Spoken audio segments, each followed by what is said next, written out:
RP Singh ji, मैं तो ताजा जो ऑर्डर मेरे पास है उसके अकॉर्डिंग आपसे बात करना चाहूंगी, और उसमें दो बड़े महत्वपूर्ण पॉइंट हैं जिस पर आप जवाब दे दीजिए। शायद प्रियंका कक्कड़ जी को भी समझ में आ जाए और जो वकील साहब बैठे उनको भी समझ में आ जाए कि ये आपका रचा हुआ षड्यंत्र नहीं है। पहला पॉइंट ये है कि विजय नायर अरविंद केजरीवाल के इशारे पर काम करता था, ऐसा कोई सबूत ईडी नहीं रख पाई है। विजय नायर के इर्द गिर्द पूरी कहानी बुनी गई थी। दूसरा ये कि जिस 100 करोड़ के मनी ट्रेल की बात की जा रही थी उसमें से सिर्फ 40 करोड़ के कुछ सबूत हैं ईडी के पास। 60 करोड़ की मनी ट्रेल कहां है? इतने सालों से जांच हो रही है, कैसे नहीं सामने आ पाए वो सबूत? देखिए कितना हास्यास्पद है। मुझे कहते हुए अच्छा लगता है, कोर्ट ने क्या कहा, 40 करोड़ के कुछ सबूत हैं। मतलब घोटाला हुआ इसके सबूत कुछ हैं, 40 करोड़ के हैं। मैंने टोका क्या? अच्छा नहीं लगता है ना जी, ये बार बार क्यों टोकती है? अच्छा आपकी बारी है क्या, बोलिएगा ना प्रियंका। परंतु वो ये मान्य करें कि 40 करोड़ के कुछ सबूत हैं, वो डिटेल देनी को वो ईडी ने डिटेल दे दी, परंतु बाकी जानकारी लेने से कोर्ट ने सुनने से मना कर दिया। इसलिए आज उनको हाई कोर्ट जाना पड़ा ये कहने के लिए कि आप हमारी सुनवाई नहीं हुई, वहां पर हमारी पूरी सुनवाई कर लीजिए, उसका जो आप फैसला करें में मंजूर होगा।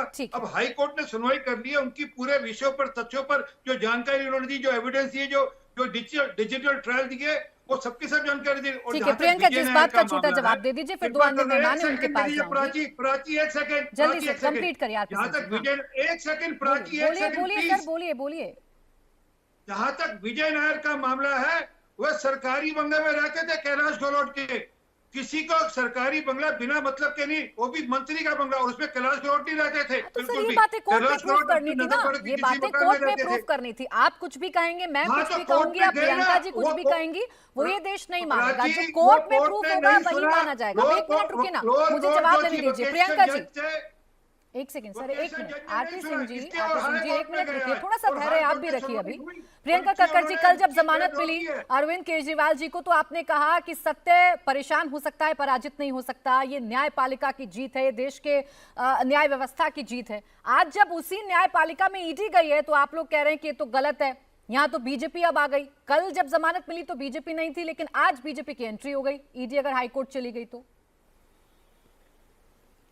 प्राची जी, ये तो बहुत ही मतलब सिंपल सी बात है। 2 साल से ईडी, भाजपा की ईडी लगी हुई है ना, वॉशिंग मशीन पॉलिटिक्स भाजपा करती है ना। प्रफुल्ल पटेल शामिल हो गए तो वो साफ हुए ना, जो अजीत पवार शामिल हो गए, उनकी वाइफ शामिल हो गई तो वो लोग साफ हो गए ना बड़े बड़े मुकदमों, इसलिए भाजपा की ईडी कहा जाता है।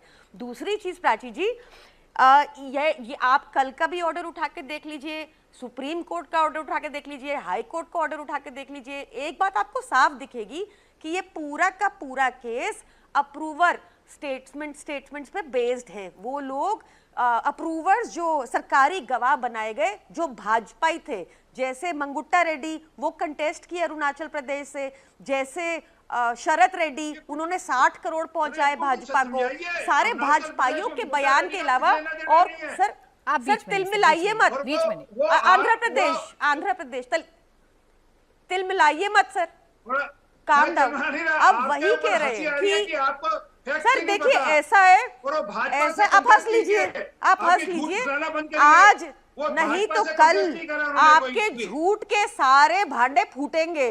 आप एक नंबर की झूठी और बंगारू लक्ष्मण की करप्ट पार्टी है, ये सच है। आप इलेक्टोरल बॉन्ड में आप झूठे, आपने इलेक्टोरल बॉन्ड में घपले किए, आप घपलों, आपने द्वारका एक्सप्रेसवे बनवाया, आपने 600 करोड़ किलोमीटर, प्रति किलोमीटर के हिसाब से रोड बनवाई आपने। एक नंबर की भ्रष्ट सरकार है, सारी एजेंसी आपके पास है, आपके ऊपर कोई जांच नहीं होती है, आपके ऊपर कंप्लेंट कर करके थक गए हम।